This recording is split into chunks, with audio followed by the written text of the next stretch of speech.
my name is Jennifer Arrington and I own New Mexico Naturals. I am a wellness-based business offering services and products to help people find alternative solution-based remedies to a lot of the modern diseases that are being diagnosed today. So I wanted to share a couple of definitions with you, and then I wanted to read a small excerpt from a book.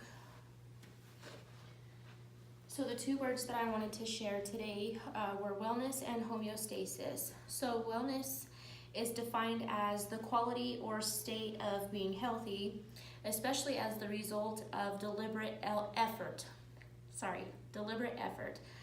also known as health.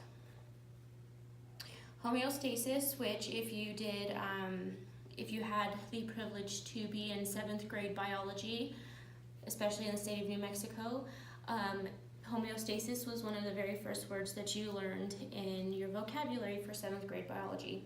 And homeostasis is defined as maintenance of a stable internal environment inside an organism. That's a very basic definition. There's more complex definitions about homeostasis, so it can get as intricate or as broad as you want it to, but homeostasis basically means returning back to balance or balancing out.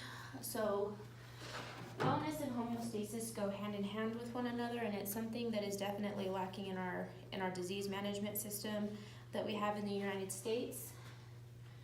They call it healthcare, but it's not. It's disease management.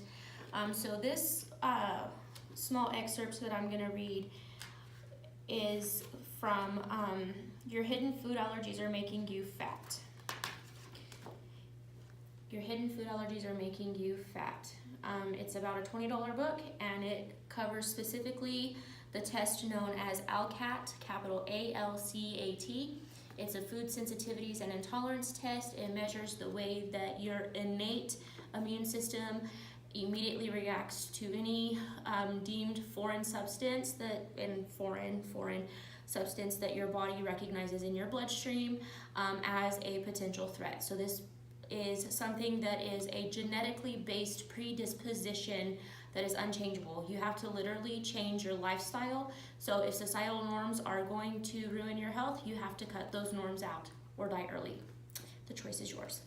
Anyways, I'm going to read this small excerpt. So this is from the introduction, and let me see who wrote the introduction for this book.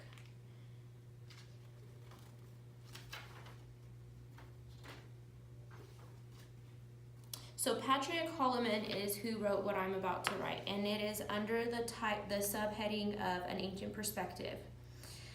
Okay, so the concept, however, is certainly not new. Hippocrates, the father of modern medicine, although born about 2,500 years ago on the Greek island of Kos, continues to exert a strong influence on the theoretical practice of modern medicine. The oath he created for doctors is recited by nearly all newly trained physicians at the time of their graduation from medical school. Hippocrates is also known to have said, these are his quotes, "It appears to me necessary to every physician to be skilled in nature and to strive to know, if he would wish to perform his duties, what man is in relation to the articles of food and drink and to his occupations, and what are the effects of each of them to everyone." So he's basically saying, take the individual at that, the individual. So a bricklayer is absolutely going to have arthritis. Okay? Like, duh. So that's what it's saying, is their occupations. And chances are that because they have arthritis and they don't have a choice but to go to work every day, they may drink to get rid of the arthritis pain so that they sleep at night because their hands hurt so bad. That's taking into what it is. And then chances are that they have to be up at 4:30 in the morning, so they don't necessarily make their food for themselves, which is a more ideal fashion. They rely on the corporations to feed them.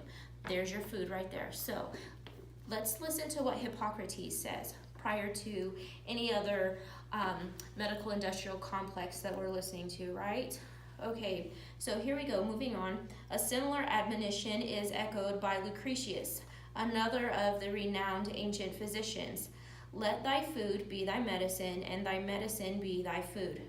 A crucial part of the Hippocratic Oath is first, do no harm. Yet an estimated 140,000 deaths occur each year in the United States as a direct result of adverse drug reactions.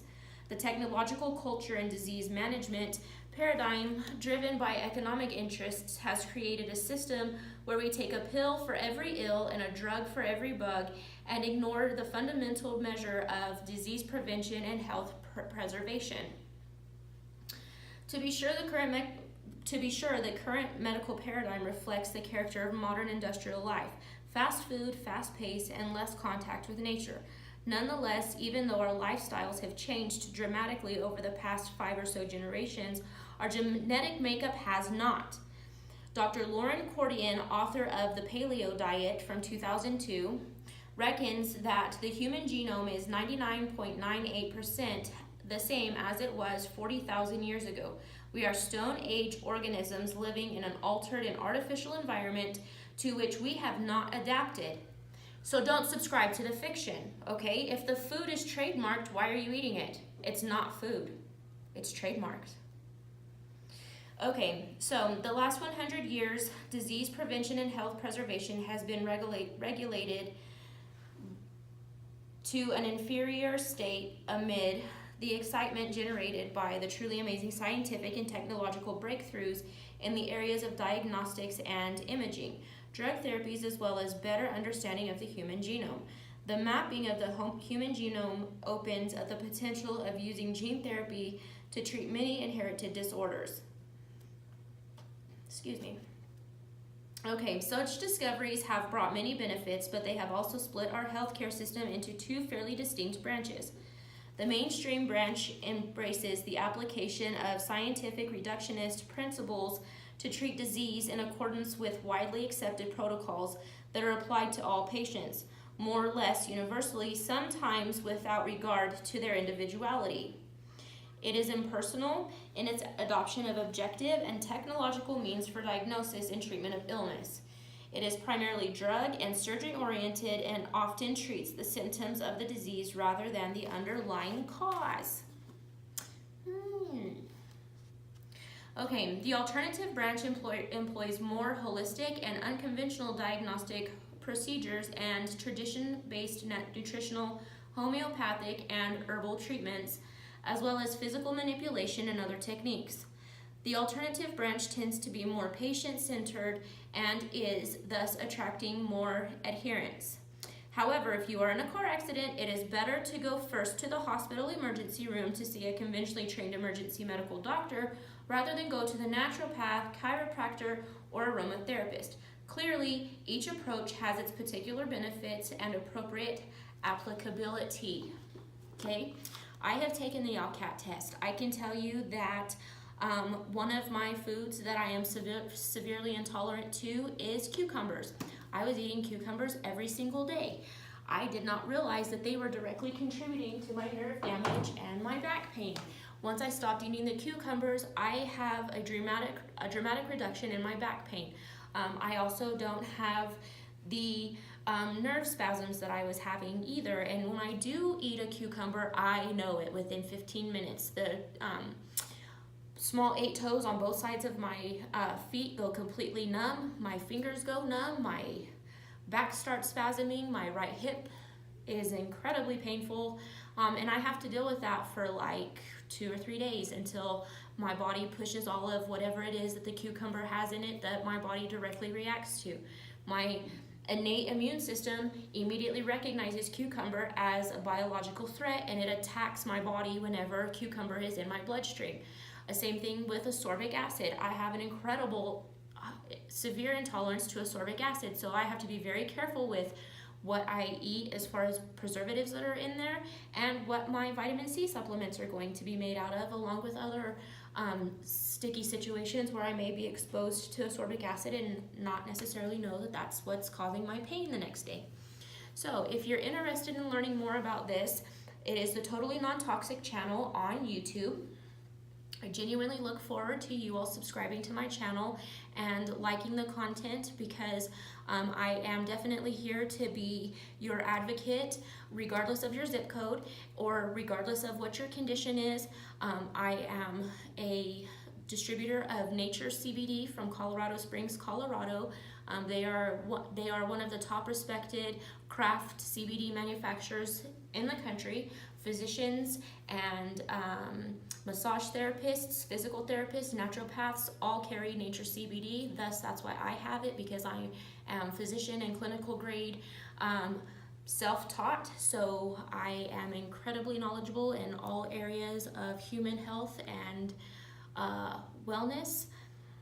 So if you like what I'm offering, please give me a thumbs up and subscribe, share with your friends. And this will be something that is posted every Wednesday on my Instagram TV, on Facebook, through my husband's Facebook page, and also on YouTube, as long as they will let me play in their sandbox. So I will remain my most well-behaved self while still delivering the facts in order to still be able to be free and available to the entire world. So thank you so much for tuning in, and I genuinely appreciate your time, and don't hesitate to reach out to me. And I hope to have my online store back up and running soon, so I can share with you all throughout the rest of the country the awesome things that I'm able to offer here in New Mexico at New Mexico Naturals. So thank you for your time. Bye.